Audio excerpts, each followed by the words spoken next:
Christmas time as a Christian woman struggling through infertility can be one of the worst and gut-wrenching experiences of your life. I was 10 days postpartum from a 15-week pregnancy, and I remember sitting in an Advent service at church, and the pastor of our church at the time was speaking not only of Mary's pregnancy, but also Elizabeth's pregnancy. And I just remember my body feeling so empty that not only was I being taunted, because that's how I felt really, was I was being taunted by one pregnancy being celebrated this season, but I also was being reminded that there were two. And I was not pregnant. I was, but I was not anymore. Christmas time is all about a baby. And when you are struggling with trying to figure out why, how, when, you feel lost. Christmas time as a Christian woman struggling with infertility is hard. It's very hard.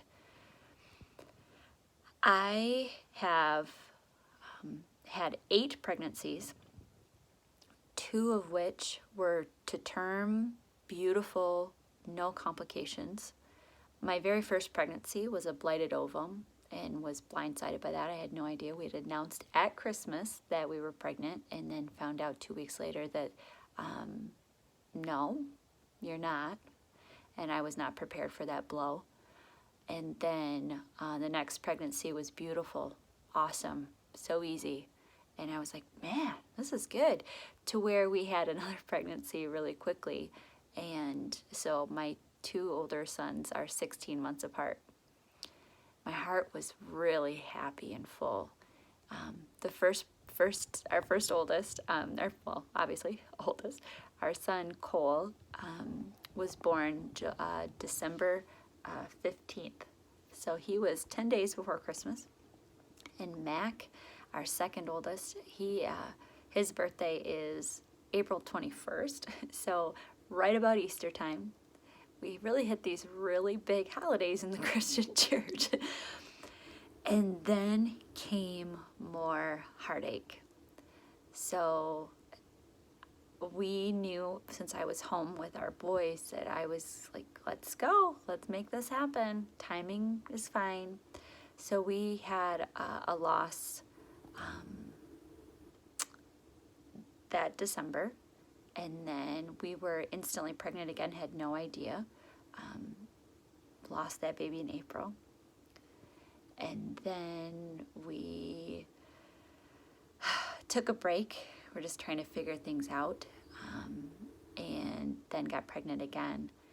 And that baby, I hid from the world because I was so nervous about how I was going to handle. I was afraid, very afraid. I got through Christmas time and fearful that this baby would be taken away from me, and couldn't hide the pregnancy anymore. And I was 17 weeks, and I wore maternity clothes to church, and then that next week found out that we had lost the baby.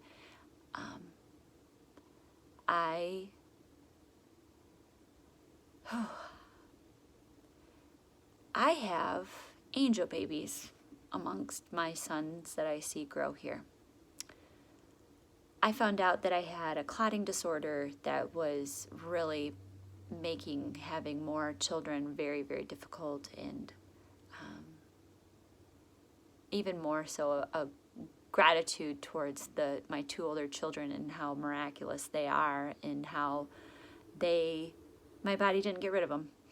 They survived, and very grateful to God that He took care of them. so that they're here to, impact this world and help build the kingdom and do some really awesome things. So after we suffered the loss in that January, I remember just being like, my heart still says there's more. There are more children to this family, and I just don't know where they are and why they're not here yet. And so we decided we'll see what happens, and with the new medications, and I then suffered the shortest pregnancy of 7 weeks and had another miscarriage and just feeling deflated. And then we took another break and really evaluated, and then we decided we could do this. It was a good timing. We were ready for God adding to our family if he said yes. And then we got pregnant again, and we went through each month. Another Christmas came, and I had a baby in my belly. And I was not nearly as gripped with fear as I had been, because I knew I would make it to the other side of the valley with God. I'd seen the depths of the sorrow and of the pain and the suffering my heart had gone through, and what my family had gone through, and my husband, just a gem of a man, and walking with me, and they feel helpless for us. They really do. They don't know how to fix us, and they want to, and I can't tell you how many junk drawers he organized, just feeling like he needed to do something. But we walked through that Christmas, and we were the only two that knew I was pregnant. I was 20 weeks. Well, I think I was 16 weeks before I told my parents and his parents. And then I was closer to 19 when we told just a couple of our really close friends. And it was finally work found out I was 20 some weeks along, and we just kept plodding through that pregnancy. And then you get to meet this beautiful baby boy. In July, we met our son Carson. Everybody needs a Carson in their lives because he's just a fabulous baby. And now, we're celebrating this family of 5 and where we are. And when you have a newborn after a string of losses, you're greatly reminded of how miraculous a pregnancy is. And you're also reminded of how much you missed out on other babies. How much bigger your family would have been. But at the same time, I'm reminded of the fact that had we not had those other losses, I wouldn't have Carson. And Carson's a really good baby. Does my heart yearn for the other babies? Absolutely. Absolutely. That doesn't go away. But I would hate to miss out on knowing who this little guy is. I know, sorry. So this Christmas is the one that every carol, every song about this baby is making me sob and teary-eyed, because I am overwhelmed with joy. I can only imagine how Mary felt, and how all these people felt saved by this promise of this baby. God had a promise for me. He put a passion on my heart to be a mother, and I am so grateful that I kept saying yes in the midst of the storms, in the midst of the valleys, in the midst of the pain and the anguish and the scares, the health scares that came with it. I I trusted that God would not put this on me, on my heart, not on me, on my heart, if he didn't intend to use it. Mary said, I'm your servant, use me, and let it be so. And I guess I said the same thing. I had no idea. And I'm really grateful. I sing these songs of worship about this baby, this Messiah. And yes, he saved me. Yes, he saved you. Yes, he saved us. And there's a new appreciation about these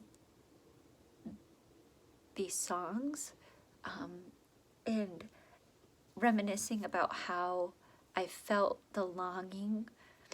You know, we're talking about this longing, long expectancy with Jesus is coming, and I remember feeling that longing for this other person in our family.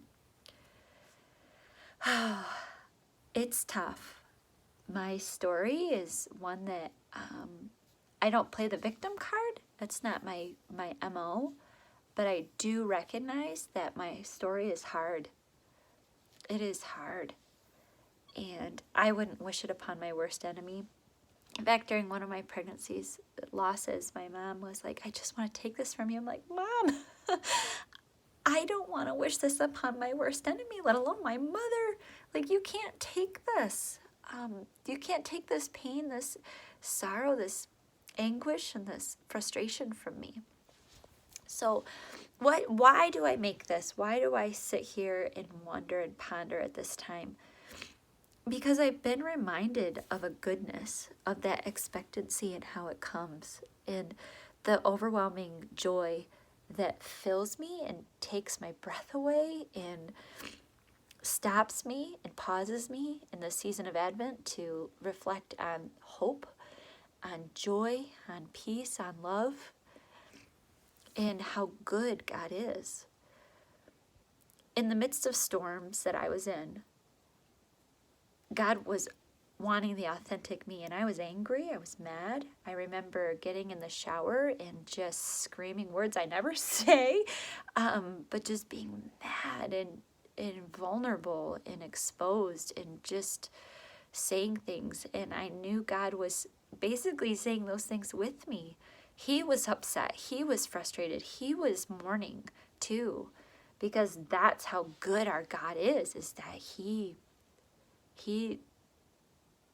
he's sad when we're sad. He's happy when we're happy. And he knew that I was going to experience those things. And could he have stopped them? Yes. But this world is really broken. And that's where the pain and the suffering comes from, not from God.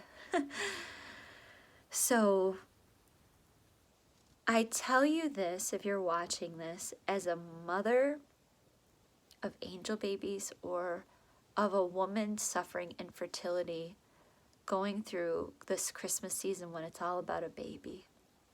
I see you. I understand it, and I'm hurting with you. My heart longs for the comforts of peace to just fill you and keep you.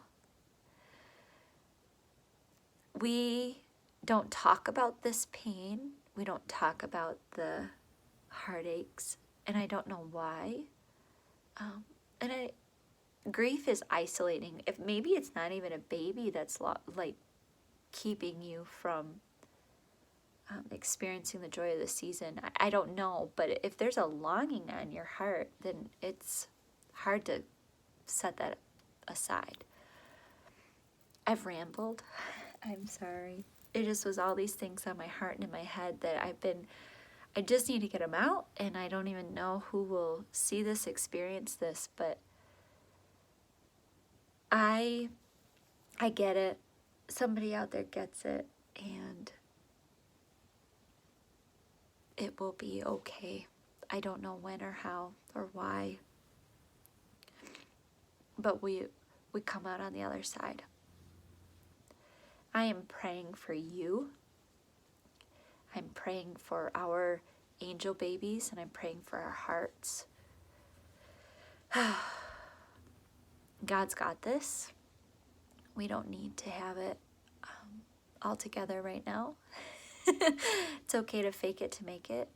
And when people say everything happens for a reason, say, no, that's not true. It happens because the world's broken, but thanks anyway. Or when they say, God's testing you. No, he's not. No, he's actually walking with me through this, and he hurts because I'm hurting. But we'll get through this together, thanks. You can call him out on it. And if you're down and out, I know those days are hard too. You brushed your teeth today. Good job. That's a big task. You answered one text out of the 30 on your phone. Good work. It's a lot, and I know that. Take it one day at a time. One day at a time. So, Merry Christmas in this season of Advent. I understand, and I just needed you to know that, I think.